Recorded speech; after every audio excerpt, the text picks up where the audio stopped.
তোমাকে কেউ খারাপ ভাবলে তুমি কিছু মনে করো না। একজন মানুষ কখনোই সবার প্রিয় হতে পারে না। কেউ না কেউ থাকবেই যে অন্যের প্রতি খারাপ ধারণা রাখবে। যে চিনবে সে তোমাকে ঠিকই চিনবে আর ভালোবাসবে। একা চলার সাহস অর্জন করো, কেননা মানুষ তোমাকে বয়কট করবে, দূরে সরিয়ে দিবে, কিন্তু এগুলোকে মনে ধরে ভেঙে পড়ো না। দুনিয়ার মানুষ শুধু জ্ঞান দিতে পারে, কারো পাশে কেউ থাকে না। দিন শেষে দেখবে আল্লাহ ছাড়া কেউ পাশে নেই তোমার। তোমার সময় আসবে, শুধু আল্লাহর উপর বিশ্বাস করা ছেড়ো না। তোমার গভীর ইচ্ছায় করা দোয়া আল্লাহ অবশ্যই কবুল করবেন। তুমি সেই অবস্থানেই থাকবে যেই অবস্থানে তুমি থাকতে চাও। তোমার জীবনকে উপভোগ করো আর আল্লাহর শুকরিয়া আদায় করো।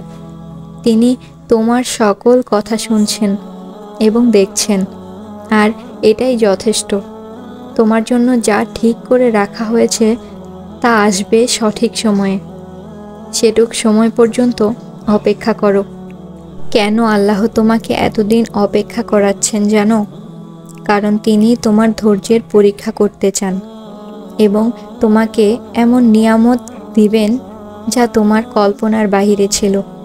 শীঘ্রই তোমার সমস্ত দোয়া কবুল হবে, তাই সবর করতে থাকো, কারণ আল্লাহ তোমাকে সে সময় অবশ্যই দান করবেন। হতাশ হও না, মনে রেখো আল্লাহ তাকেই দিতে দেরি করেন যার চাওয়া আল্লাহর খুব পছন্দ, যার চাওয়াকে আল্লাহ ভালোবাসেন। যে বান্দাকে আল্লাহ ভালোবাসেন, তার প্রিয় মনে করেন, আল্লাহ তারই কষ্ট বাড়িয়ে দেন।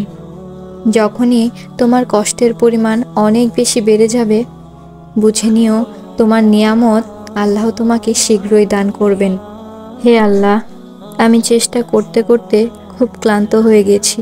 শুনেছি মানুষের চেষ্টা যেখানে শেষ, আপনার সাহায্য সেখান থেকেই শুরু। আপনি জানেন আমি আপনার দয়ার আশায় বসে আছি। আপনি তো বলেন, ভয় পেও না, আমি তোমাদের সাথেই আছি। আমি সব দেখি এবং সব শুনি।